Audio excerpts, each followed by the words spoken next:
കേരളം ഏറ്റെടുത്തു. ആദ്യമായിട്ടാണ് രണ്ട് മുന്നണികളും എതിർത്തിട്ടും ജനങ്ങൾ ഒറ്റക്കെട്ടായി ഇങ്ങനെ ഒരു സംരംഭത്തിനെ വിജയിപ്പിക്കാൻ മുന്നോട്ട് വന്നിരിക്കുന്നത്. ഇന്ന് വൈകുന്നേരത്തെ ദീപജ്വലനത്തിലും അത് കാണാം. കേരളം ഒറ്റക്കെട്ടായി കാസർഗോഡ് മുതൽ തിരുവനന്തപുരം വരെ ജനങ്ങൾ വീടുകളിലും സ്ഥാപനങ്ങളിലും ദീപം തെളിയിക്കുമെന്നുള്ളതും ഉറപ്പാണ്. മുന്നണികളുടെ ഈ വോട്ട് ബാങ്ക് രാഷ്ട്രീയ നിലപാട് അവർ തിരുത്താൻ സമയമായി എന്നാണ് ഞങ്ങൾക്ക് പറയാനുള്ളത്. ഒരു പ്രചരണത്തിനും ജനങ്ങൾ അത് ഏറ്റെടുത്തില്ലല്ലോ. ഇപ്പോ ഇതിനനുകൂലമായി സംസാരിച്ച ചിത്രക്കെതിരായിട്ട് അവര് വലിയ തോതിൽ ബഹളം കൊണ്ടുവന്നു. ശോഭനയെ അവർ ആക്ഷേപിച്ചു. പക്ഷെ ഗോവിന്ദൻ എന്ത് പറയേണ്ടി വന്നു? ഗോവിന്ദന് മാറ്റി പറയേണ്ടി വന്നല്ലോ. അവരെ ഒന്നും ഉപദ്രവിക്കരുത് എന്ന് സഖാക്കളോട് അഭ്യർത്ഥിക്കേണ്ടി വന്നല്ലോ.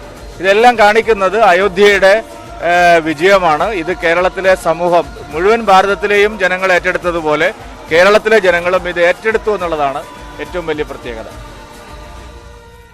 ബി.ജെ.പി. സംസ്ഥാന അധ്യക്ഷനാണ് മാധ്യമങ്ങളെ കണ്ടത്.